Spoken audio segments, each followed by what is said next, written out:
Assalamualaikum warahmatullahi wabarakatuh. Anak-anak semuanya, sebelum kita memulai pembelajaran kita pada hari ini, marilah kita berdoa dulu menurut agama dan kepercayaan masing-masing. Berdoa dimulai. Berdoa selesai. Sebelumnya, perhatikan dahulu video berikut ini. Ibu memiliki dua buah benda, yang satu adalah paku, dan yang satunya itu adalah besi dengan alas seperti ini. Jika dua benda ini dipukul dengan gaya yang sama pada sebuah meja kayu, kira-kira benda manakah yang akan menancap lebih dalam? Untuk mengetahui jawabannya, mari pelajari materi berikut ini.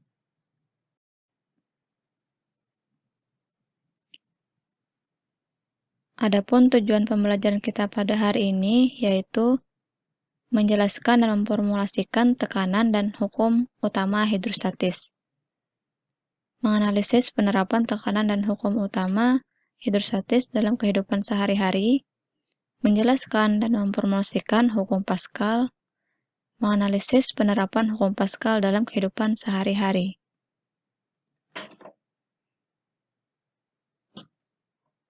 Pembahasan yang pertama yaitu fluida. Apa sih fluida itu? Fluida ialah zat yang dapat mengalir, misalnya zat cair dan gas. Nah, jadi fluida ini terbagi menjadi dua. Ada fluida statis dan juga ada fluida dinamis. Fluida statis itu adalah fluida yang sedang dalam keadaan diam. Sedangkan fluida dinamis itu adalah fluida yang sedang dalam keadaan bergerak atau mengalir. Selanjutnya ada hukum-hukum pada fluida statis. Yang pertama, tekanan, yaitu gaya normal tegak lurus yang bekerja pada suatu bidang dibagi dengan luas bidang tersebut. Secara matematis dapat dirumuskan sebagai berikut. P sama dengan F per A. P sama dengan tekanan dengan satuan Pascal, F sama dengan gaya dengan satuan Newton, A sama dengan luas bidang dengan satuan meter pangkat 2. Satuan SI untuk tekanan itu adalah Pascal. Untuk memberi penghargaan kepada Blaise Pascal, penemu hukum Pascal, dengan konversi sebagai berikut. 1 Pascal sama dengan 1 Newton per meter pangkat 2. Untuk keperluan cuaca, itu digunakan satuan atmosfer, CMHG atau MHG, dan milibar, dengan konversi sebagai berikut. 1 milibar sama dengan 0,001 bar. 1 bar sama dengan 10 pangkat 5 Pascal. 1 ATM sama dengan 76 CMHG. 1 ATM sama dengan 1,01 dikali 10 pangkat 5 Pascal. 1 ATM sama dengan 1,01 bar. 1 Thor sama dengan 1 mm Hg.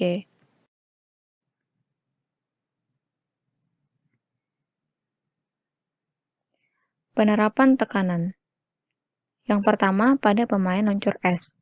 Untuk dapat meluncur di atas kolam es beku, pemain luncur es ini dia menggunakan sepatu luncur. Sepatu luncur memiliki pisau pada bagian bawahnya, seperti pada gambar. Nah, pisau ini memberikan tekanan yang besar pada lantai es beku, sehingga es yang berada tepat di bawah pisau itu akan mencair, tetapi di kiri kanannya itu tidak.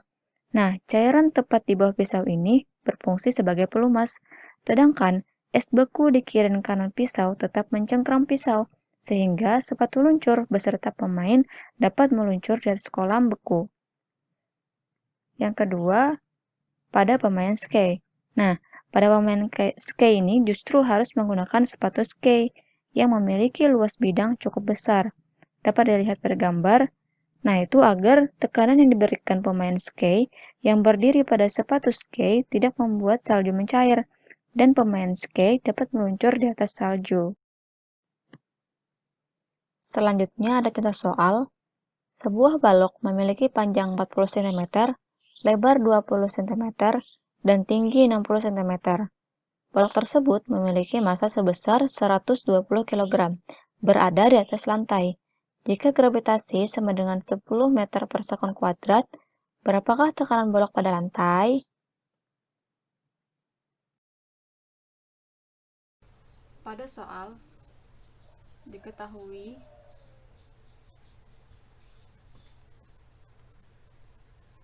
panjangnya sama dengan 40 cm, sama dengan 0,4 meter. Lebarnya 20 cm, sama dengan 0,2 meter. Dan tingginya sama dengan 60 cm, sama dengan 0,6 meter. Dan masanya, massa baloknya sama dengan 120 kg. Serta gravitasinya sama dengan 10 meter per sekon kuadrat. Yang ditanya itu adalah tekanannya berapa. Nah, untuk menjawab berapa tekanan, kita harus tahu dulu rumus tekanan, yaitu P sama dengan F per A. Karena kita belum tahu berapa hasil F ini dan A ini, maka kita cari dulu F dengan rumus massa dikali gravitasi, yang mana massanya 120 kg dikali 10 meter per sekon pangkat 2, sama dengan 1200 Newton. Ini untuk F-nya. Terus kita cari lagi yang A-nya, luas penampangnya sama dengan panjang dikali lebar si balok. Untuk panjangnya tuh bernilai 0,4 meter dikali lebarnya 0,2 meter. Jadi hasilnya 0,08 meter pangkat 2. Setelah kita memperoleh biayanya dan luas penampangnya, kita masukkan ke rumusnya. F-nya 1200 Newton dibagi dengan 0,08 meter pangkat 2. Jadi tekanan hasilnya adalah 15.000 Newton per meter pangkat 2, atau bisa juga diubah menjadi 15.000 Pascal. Nah, jadi inilah hasilnya.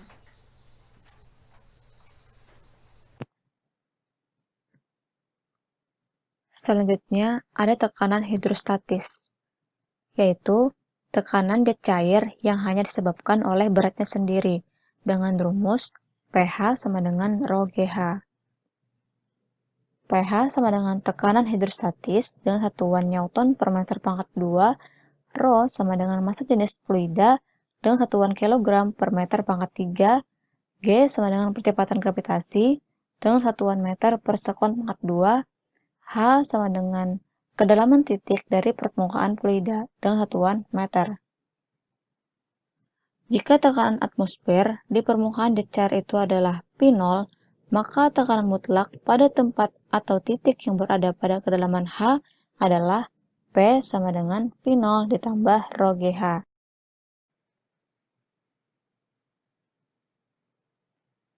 Hukum utama hidrostatis. Besarnya tekanan hidrostatis di sembarang titik yang terletak pada satu bidang datar dalam jet cair yang sejenis dan dalam keadaan setimbang adalah sama. Gaya berat jet cair yang menekan alas bejana disebut gaya hidrostatis. Gaya hidrostatis dirumuskan FH sama dengan rho GH dikali A, yang mana FH sama dengan gaya hidrostatis dengan satuan Newton, rho sama dengan massa jenis fluida dengan satuan kilogram per meter pangkat 3, A sama dengan luas bidang dengan satuan meter pangkat 2, H sama dengan tinggi jet cair dengan satuan meter. Menurut hukum utama hidrostatis, tekanan pada bagian A sama dengan tekanan pada bagian B. Rho GH1 sama dengan rho GH2. Jadi, rho X sama dengan H2 per H1 dikali rho. Dengan keterangan, rho X sama dengan massa jenis jet cair X dengan satuan kilogram per meter pangkat 3. H1 sama dengan tinggi jet cair X dengan satuan meter. H2 sama dengan tinggi jet cair pada pipa 2 dengan satuan meter. Rho sama dengan massa jenis jet cair dengan satuan kilogram per meter pangkat 3. Selanjutnya ada penerapan tekanan hidrostatis pada bendungan air. Nah, bagian dinding bendungan, bagian bawah didesain lebih tebal dari bagian atas, yaitu didasarkan pada konsep tekanan hidrostatis, bahwa semakin dalam, maka tekanan akan semakin besar. Contoh soal, raksa pada bejana berhubungan mempunyai selisih permukaan 2 cm dengan massa jenis sama dengan 13,6 gram per cm kubik. Kaki sebelah kiri berisi jet cair yang tingginya 25 cm. Nah, berapakah massa jet cair itu? Nah, ini adalah bejana berhubungan. Yang bagian biru ini adalah raksanya, dan yang bagian hijau ini adalah jet cairnya. Raksa ini permukaannya selisihnya sebesar 2 cm, sedangkan jet cair itu tingginya 25 cm. Nah, dari gambar dapat diketahui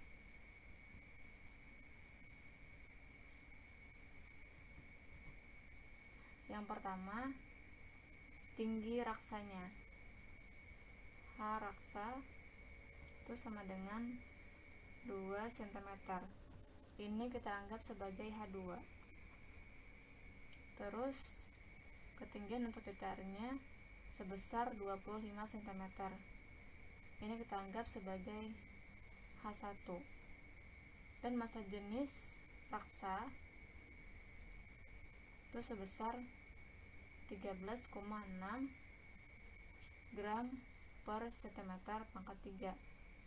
Ini kita anggap sebagai Rho 2. Lalu yang ditanya adalah massa jenis jet cair sama dengan massa jenis yang pertama. Nah, untuk mengetahui jawabannya, kita bisa menggunakan persamaan hukum utama hidrostatis, yaitu tekanan 1 sama dengan tekanan 2. Berarti Rho 1 dikali G dikali H1 sama dengan Rho 2 dikali G dikali H2. Karena G nya sama, bisa dicoret. Rho 1 dikali H1 sama dengan Rho 2 dikali H2. Yang dicari adalah Rho 1, berarti H2 per H1 dikali Rho 2. H1 nya H2 sama dengan 2 cm,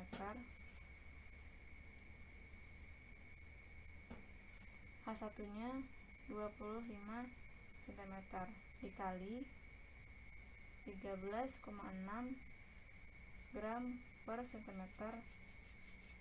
pangkat 3. Jadi Rho 1 nya sebesar 1,088 gram per cm pangkat 3, atau bisa diubah sebesar 1088 kg per meter pangkat 3. Hukum Pascal.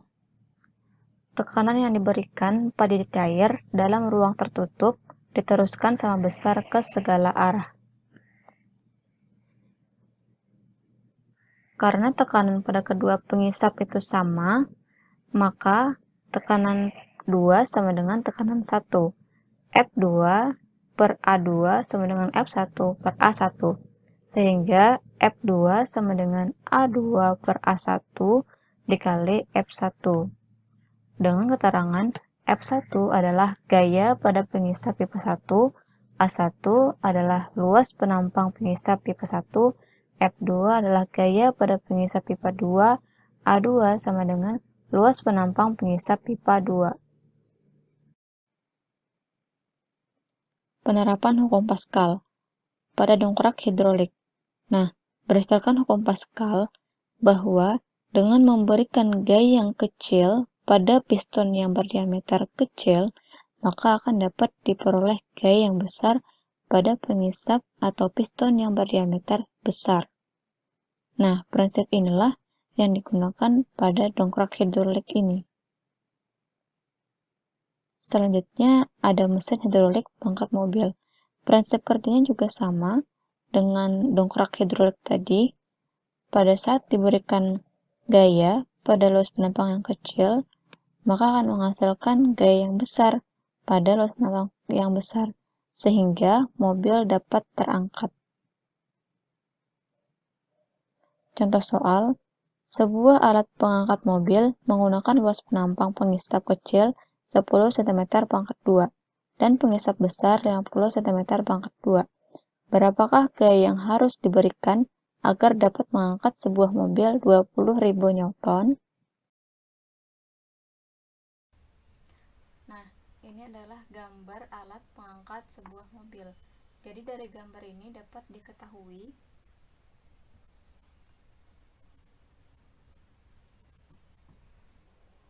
A1-nya yaitu luas penampang kecil sebesar 10 cm pangkat 2, sedangkan A2-nya sebesar 50 cm pangkat 2, dan gayanya F2-nya sama dengan 20.000 Newton. Lalu yang ditanya adalah gaya pada penampang kecil, yaitu F1-nya. Nah, untuk mengetahui jawabannya, kita bisa menggunakan persamaan hukum Pascal, yaitu F1 per A1 sama dengan F2 per A2. Yang dicari adalah F1, sehingga F1 sama dengan A1 per A2 dikali F2. A1-nya 10 cm pangkat 2 dan A2-nya 50 cm pangkat 2. F2-nya 20.000 Newton. Nah, sehingga F1-nya bernilai 4.000 Newton. Gaya yang harus diberikan agar mobil dapat terangkat yaitu sebesar 4.000 Newton. Terakhir, kesimpulan. Yang pertama, tekanan. Semakin besar luas penampang, maka tekanan yang dihasilkan akan semakin kecil. Dengan rumus P sama dengan F per A. Nah, hal ini menjawab pertanyaan di awal pembelajaran tadi, yang mana paku itu dia memiliki permukaan yang lebih kecil, sedangkan besi memiliki permukaan yang lebih besar, sehingga antara dua benda tersebut yang lebih tertancap lebih dalam adalah paku, karena dia memiliki tekanan yang besar. Selanjutnya ada hukum utama hidrostatis. Semakin tinggi jet cair, maka akan semakin besar tekanan hidrostatisnya. Rho pH sama dengan rho GH. Nah, yang ketiga ada hukum Pascal. Tekanan yang diberikan pada cair dalam ruang tertutup itu akan diteruskan sama besar ke segala arah dengan rumus F2 per A2 sama dengan F1 per A1.